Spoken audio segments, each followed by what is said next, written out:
اعوذ باللہ من الشیطان الرجیم، بسم اللہ الرحمن الرحیم۔ تمام سننے والوں کو میرا السلام علیکم۔ سامعین، آج ہمارا سیرت النبی کا 5واں سیشن ہے۔ پچھلے سیشن میں ہم نے ذکر کیا کہ کس طرح حضور صلی اللہ علیہ وسلم کا پورا خاندان شعیب ابی طالب تک محدود رہ گیا۔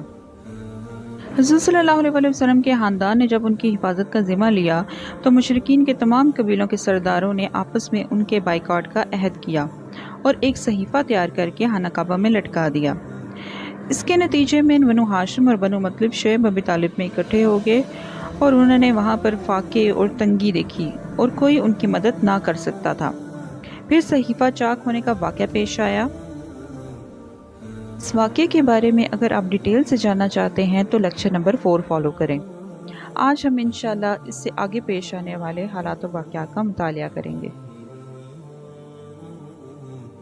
رسول اللہ صلی اللہ علیہ وسلم نے شعیب ابی طالب سے نکلنے کے بعد پھر حسب معمول دعوت و تبلیغ کا کام شروع کر دیا، اور اب مشرکین نے اگرچہ بائیکاٹ ختم کر دیا تھا لیکن وہ بھی حسب معمول مسلمانوں پر دباؤ ڈالنے اور اللہ کی راہ سے روکنے کا سلسلہ جاری رکھے ہوئے تھے۔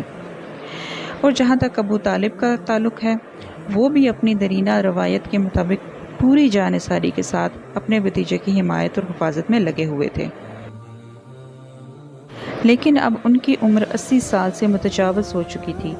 کئی سال سے پے در پے سنگین حالات اور خصوصاً شعیب ابی طالب کی محصوری نے انہیں توڑ کر رکھ دیا تھا۔ چنانچہ گھاٹی سے نکلنے کے بعد چند ہی مہینے گزرے تھے کہ انہیں سخت بیماری نے آن پکڑا۔ اس موقع پر مشرکین نے سوچا کہ اگر ابو طالب کا انتقال ہو گیا اور اس کے بعد ہم نے اس کے بھتیجے پر کوئی زیادتی کی تو بڑی بدنامی ہوگی۔ اس لیے ابو طالب کے سامنے ہی نبی صلی اللہ علیہ وسلم سے کوئی معاملہ طے کر لینا چاہیے۔ اس سلسلے میں وہ بعض ایسی رعایتیں بھی دینے کے لیے تیار ہو گئے جس پر اب تک راضی نہ تھے۔ چنانچہ ان کا ایک وفد ابو طالب کی خدمت میں حاضر ہوا اور یہ ان کا آخری وفد تھا۔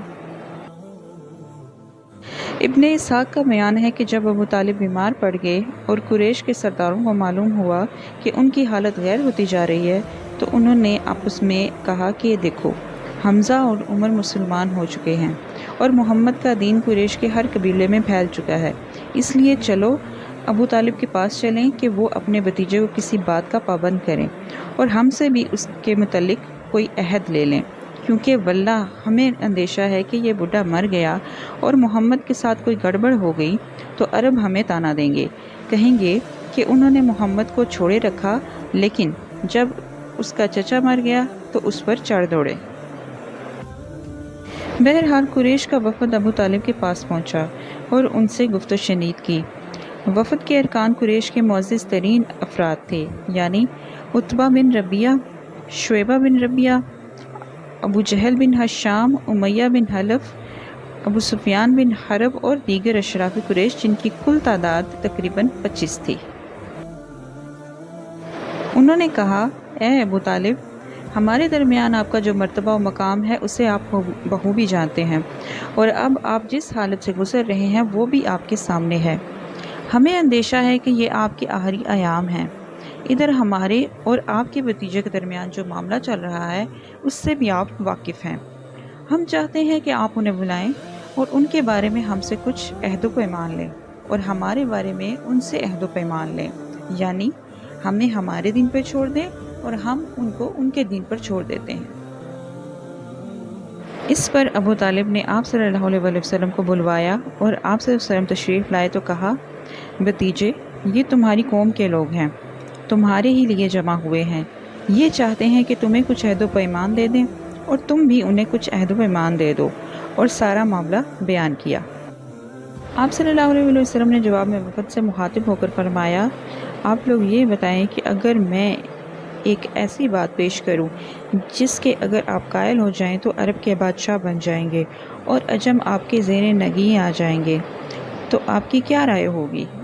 جب یہ بات آپ صلی اللہ علیہ وسلم نے کہی تو وہ لوگ کسی قدر توقف میں پڑ گئے۔ وہ حیران تھے کہ صرف ایک بات جو اس قدر مفید ہے اسے کیسے مسترد کر دیں۔ آخر کار ابو جہل نے کہا، اچھا بتاؤ تو وہ بات ہے کیا؟ تمہارے باپ کی قسم ایسی ایک بات کیا 10 باتیں بھی پیش کرو گے تو ہم ماننے کو تیار ہیں۔ آپ صلی اللہ علیہ وسلم نے فرمایا، آپ لوگ لا الہ الا اللہ کہیں اور اللہ کے سوا جو کچھ پوچھتے ہیں اسے چھوڑ دیں۔ اس پر انہوں نے ہاتھ پیٹ پیٹ کر اور تالیاں بجا بجا کر کہا، محمد تم یہ چاہتے ہو کہ سارے خداؤں کی جگہ بس ایک ہی خدا بنا ڈالو؟ واقعی تمہارا معاملہ بڑا عجیب ہے۔ پھر آپس میں ایک دوسرے سے بولے، خدا کی قسم یہ شخص تمہاری کوئی بات ماننے کو تیار نہیں، لہٰذا چلو اور اپنے آباء و اجداد کے دین پر ڈٹ جاؤ، یہاں تک کہ اللہ ہمارے اور اس شخص کے درمیان فیصلہ فرما دے۔ اس کے بعد انہوں نے اپنی اپنی راہ لی۔ اس واقعے کے بعد انہی لوگوں کے بارے میں قرآن مجید کی یہ آیات نازل ہوئیں، جن کا ترجمہ ہے، قسم ہے نصیحت برے قرآن کی جنہوں نے کفر کیا، ہیکڑی اور ضد میں ہیں۔ ہم نے کتنی ہی قومیں ان سے پہلے ہلاک کر دی اور وہ چیخے چلائے جبکہ بچنے کا وقت نہ تھا۔ انہیں تعجب ہے کہ ان کے پاس خود انہی میں سے ایک ڈرانے والا آ گیا ہے۔ کافر کہتے ہیں یہ جادوگر ہے، بڑا جھوٹا ہے، کیا اس نے سارے معبودوں کی جگہ بس ایک ہی معبود بنا ڈالا؟ یہ تو بڑی عجیب بات ہے۔ اور ان سے یہ کہتے ہوئے نکلے کہ چلو اپنے معبودوں پر ڈٹے رہو، یہ ایک سوچی سمجھی اسکیم ہے، ہم نے کسی اور ملت میں یہ بات نہیں سنی، وہ محض گھڑنت ہے۔ ابو طالب کا مرض بڑھ گیا اور بالآخر وہ انتقال کر گئے۔ ان کی وفات شیب ابی طالب کی محصوری کے ہاتھ میں کے 6 ماہ بعد رجب سن 10 نبوی میں ہوئی۔ صحیح بخاری میں حضرت مسیب سے مروی ہے کہ جب ابو طالب کی وفات کا وقت آیا تو نبی صلی اللہ علیہ وسلم ان کے پاس تشریف لے گئے اور وہاں ابو جہل بھی موجود تھا۔ آپ صلی اللہ علیہ وسلم نے فرمایا، چچا جان آپ لا الہ الا اللہ کہہ دیجئے، بس ایک کلمہ جس کے ذریعے اللہ کے پاس آپ کے لیے حجت پیش کر سکوں۔ ابو جہل اور عبداللہ بن امیہ نے کہا، ابو طالب کیا عبد المطلب کی ملت سے رخ پھیر لوگے؟ پھر یہ دونوں برابر ان سے بات کرتے رہے، یہاں تک کہ آخری بات جو ابو طالب نے لوگوں سے کہی یہ تھی کہ عبد المطلب کی ملت پر۔ نبی صلی اللہ علیہ وسلم نے فرمایا، میں جب تک آپ سے روک نہ دیا جاؤں آپ کے لیے دعائے مغفرت کرتا رہوں گا۔ اس پر یہ آیت نازل ہوئی جس کا ترجمہ ہے، نبی صلی اللہ علیہ وسلم اور اہل ایمان کے لیے درست نہیں کہ مشرکین کے لیے دعائے مغفرت کریں، اگرچہ وہ قرابت داروں میں سے ہی کیوں نہ ہوں، جبکہ ان پر واضح ہو چکا ہے کہ وہ لوگ جہنمی ہیں۔ ایک اور آیت میں بیان ہوا جس کا ترجمہ ہے، آپ جسے پسند کریں ہدایت نہیں دے سکتے۔ صحیح بخاری میں حضرت عباس بن عبد المطلب رضی اللہ عنہ سے مروی ہے کہ انہوں نے نبی صلی اللہ علیہ وسلم سے دریافت کیا کہ آپ صلی اللہ علیہ وسلم اپنے چچا کے کیا کام آ سکے، کیونکہ وہ آپ صلی اللہ علیہ وسلم کی حفاظت کرتے تھے اور آپ کے لیے دوسروں سے بگڑتے تھے۔ آپ صلی اللہ علیہ وسلم نے فرمایا، وہ جہنم کی ایک چھچلی جگہ میں ہیں اور اگر میں نہ ہوتا تو وہ جہنم کے سب سے گہرے گڑھے میں ہوتے۔ ابو سعد رضی اللہ عنہ کا بیان ہے کہ ایک بار نبی صلی اللہ علیہ وسلم کے پاس آپ کے چچا کا تذکرہ ہوا تو آپ صلی اللہ علیہ وسلم نے فرمایا، ممکن ہے قیامت کے دن انہیں میری شفاعت فائدہ پہنچا دے اور انہیں جہنم کے ایک کم گہری جگہ میں دکھایا جائے کہ آگ صرف ان کے دونوں ٹخنوں تک پہنچ سکے۔ چچا ابو طالب کی وفات کے 2 ماہ بعد حضرت ام المومنین خدیجہ رضی اللہ عنہا بھی رحلت فرما گئیں۔ ان کی وفات نبوت کے 10ویں سال ماہ رمضان میں ہوئی۔ اس وقت وہ 65 برس کی تھی اور رسول صلی اللہ علیہ وسلم اپنی عمر کی 50ویں منزل میں تھے۔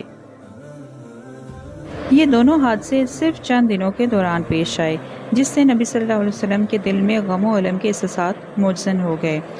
اس کے بعد قوم کی طرف سے بھی مصائب کا تومار بن گیا، کیونکہ ابو طالب کی وفات کے بعد ان کی جسارت اور بڑھ گئی اور وہ کھل کر آپ صلی اللہ علیہ وسلم کو اذیت اور تکلیف پہنچانے لگے۔ اس کیفیت نے آپ صلی اللہ علیہ وسلم کے غم و الم میں اور اضافہ کر دیا۔